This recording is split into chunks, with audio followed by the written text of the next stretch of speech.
So hello. I guess I don't really need to beat around the bush and say I got my hair cut, guys. It is now totally bobbed and I am so pleased with it. Oh my gosh, it's so much lighter. I'm not gonna have to dye in the Australian summer. Everybody out there, you should all go and cut your hair. I highly recommend getting it bobbed. Hi guys, my name is Kirsty and welcome to Upside Down Books. Today I have a nice short sweet video for you. It is going to be a Christmas book tag. The official title is The Joy of Christmas Book Tag, and I'm going to try and really push through this one. I've actually just been called into work, so strictly speaking I probably don't have time to film, but I'm gonna anyway, alright? This tag only has 8 questions, so we are going to whiz through it and really get into the spirit of Christmas. I'm just feeling so Christmassy. I love Christmas. I'm a Christmasaholic, so I'm thinking that if I don't do any other videos throughout December, I might just do Christmas tags because there are so many of them, you know?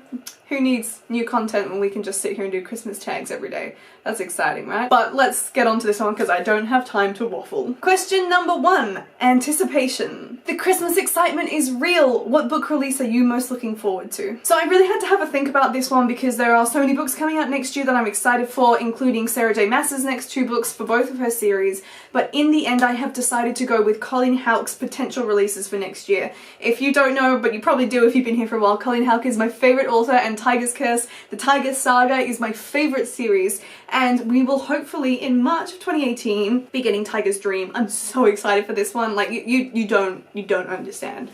You think I'm an excitable person, you just wait until this book actually gets published. I've got no idea if this is actually going to come out next year or if it's even going to come out in March, but let's hope it does because I really want to read it. The second book I picked of hers is The Lantern's Ember. I'll just write the title here because we don't have a cover for it yet. It's supposedly coming out next year according to Goodreads, but I think it's probably going to be maybe 2019 or maybe even further, but hopefully not. But that one is a time with Halloween and Halloween themes and jack-o'-lanterns, so go check that one. If you haven't heard about this book, and I think probably a lot of people haven't, go check out The Lantern's Ember because it sounds incroyable. Question number 2. Christmas songs and carols. What book or author can you not help but sing their praises? For that one, I am going with Ryan Groudon for her Wolf by Wolf series, a little duology. I've not read any other of Wolf Roundman's. I've not actually read any of her other books yet, but I just love Ryan Groudon so much. Like, if you bring up Ryan Groudon, we'll get into like a furious venting of my love for this series because it's incredible. I just love it so much. I am hoping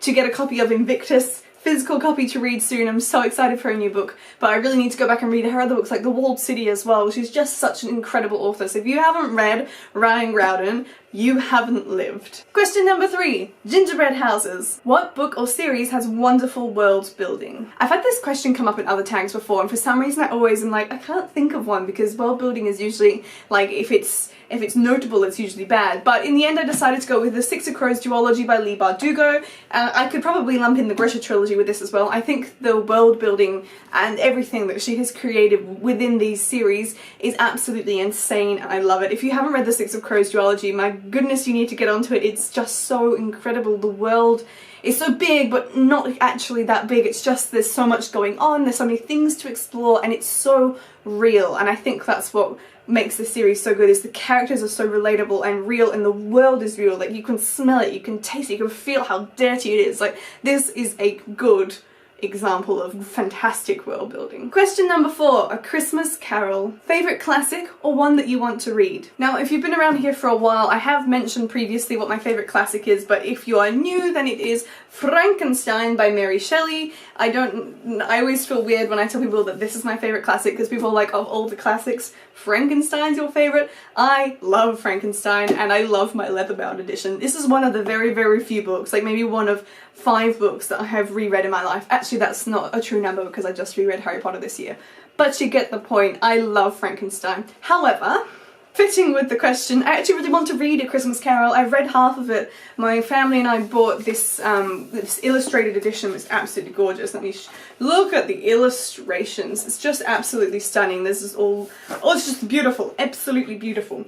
But we decided, I think it was last year we got this, that we would sit down every night and we would take turns reading chapters because we're cute like that. We didn't finish it, we got halfway through before Christmas snuck up on us, but I really would love to finish reading this one because it's actually so similar to all the adaptations that I've seen, and I'm like, wow, this must be a very good adaptation indeed. So I really want to read A Christmas Carol. Question number 5. Christmas sweets. What book would you love to receive for Christmas? Evidently this entire video is just about Colleen Houck, because a book I would absolutely adore to receive for Christmas is Reunited, and I have asked for it, so please, please, please, please. This is the 3rd book in the Reawakened series, which follows Egyptian mythology versus the Tiger's Curse series, which is Indian mythology.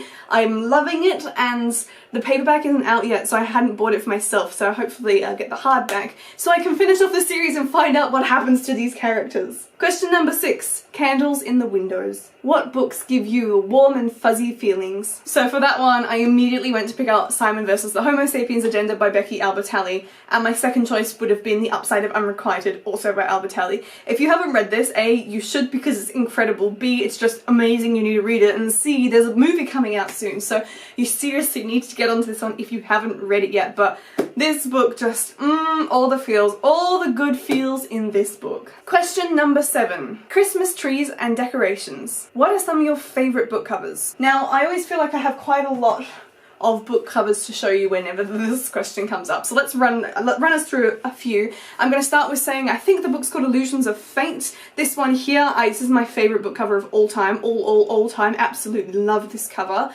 One day I will own it so I can just, you know, stroke it and feel happy. That was really creepy, I apologise. But some of my other favourite covers are Colleen Houck's Reawakened and Colleen Houck's Tiger's Curse. I think she gets so blessed with such lovely covers. I've actually done an entire video before on covers that I adore. So if you want to watch like a whole 10-minute video about really pretty books, then I highly recommend checking that out. That wasn't my only selection, so I also really like Seraphina by Rachel Hartman. I really love all the little like illustrated drawing elements to this one. I think probably my absolutely favourite colour is Rebel of the Sands. There was a book that came out recently that I went, oh man, that's actually really beautiful, but I can't remember what it was, so I'll have to just live with regrets, but this is gorgeous. And I also really like Madame Tussauds Apprentice, which is a book I never hear anyone talking about. It's by Kathleen Benedubel. And I don't know, it's so red, I absolutely love it. For an honorary mention, I'll also say that The Neverland Wars is an absolutely gorgeous book as well. Question number 8, Christmas joy. What are some of your favourite things about Christmas? So my favourite, I just love everything. I love the baking, I love setting up the tree, I love doing the decorations, I love the Christmas carols, belting them out off key, that's obviously the favourite thing. I love absolutely everything about Christmas. I love gift giving, I just love everything. I'm a Christmasaholic through and through. Now that does bring us to the end of the tag, so I'm going to tag all of you, go and do it, go do this on your YouTube channel or your blog, wherever you want to do it. It's so much fun. But that is all I have for you today, so I need to get to work, so I will say goodbye, thanks for watching, and I'll see you in my next video. Goodbye!